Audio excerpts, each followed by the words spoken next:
TDP అధినేత చంద్రబాబు నాయుడు గారు ఇష్టం లేని కాపురం చేయడానికి ఢిల్లీ వెళ్తున్నారు. దీనినే మరో రకంగా చెప్పాలంటే జనసేనాని పవన్ కళ్యాణ్ గారిని ముఖ్యమంత్రిని చేయడం కోసం ఢిల్లీ వెళ్తున్నారు. ఇప్పుడు దీనినే అసలు సిసలు వార్తగా చెప్పాలంటే ఎన్డీఏ కూటమిలో జాయిన్ అవ్వడం కోసం టీడీపీ అధినేత ఢిల్లీ వెళ్తున్నారు. కొంతకాలం క్రితం అయిష్టంగానే పవన్ కళ్యాణ్ గారి బలవంతంతో ఢిల్లీ వెళ్ళి అమిత్ షాతో చంద్రబాబు నాయుడు గారు చర్చలు జరిపిన విషయం తెలిసిందే. ఆ చర్చల్లో భాగంగా పవన్ కళ్యాణ్ గారిని మొదటి 2 సంవత్సరాలు సీఎం చెయ్యాలని అమిత్ షా స్పష్టంగా చెప్పారు. అలా చేస్తేనే బీజేపీ ఆంధ్రప్రదేశ్లో టీడీపీతో పొత్తు కుదుర్చుకుంటుందని అమిత్ షా స్పష్టం చేశారు.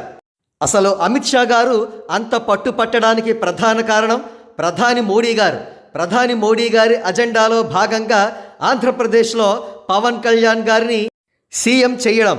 ఈ వ్యూహంలో భాగంగానే జనసేన 24 ఎమ్మెల్యే స్థానాల్లో పోటీ చేయనుంది. బీజేపీకి 8 ఎమ్మెల్యే స్థానాలు కేటాయించనున్నారు. వెరసి జనసేన బీజేపీలు కలిపి 32 ఎమ్మెల్యే స్థానాలలో పోటీ చేయబోతున్నాయి.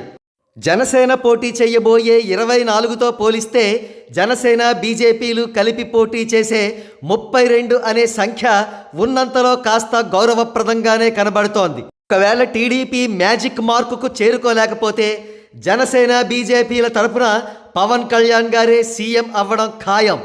ఈ విషయాలన్నీ తెలుసు కాబట్టే ఏబిఎన్, మహా టీవీ, టీవీ5 వంటి మీడియా సంస్థలు, కుండబద్దలు వంటి యూట్యూబ్ ఛానల్స్ బీజేపీతో టీడీపీ పొత్తు వద్దంటూ గొక్కపట్టి ఏడ్చాయి. కానీ వారి ఏడుపుకు ఎటువంటి ఫలితం దక్కలేదు. ఎందుకంటే పవన్ కళ్యాణ్ గారు ఈ ఒక్క విషయంలో మాత్రం అపర చాణక్యం ఉపయోగించి బీజేపీని కూడా తమ కూటమిలో కలిపేసుకున్నారు. ఈ దెబ్బతో ఏపీ పాలిటిక్స్ మరింత రంజుగా రసవత్తరంగా కొనసాగనున్నాయి.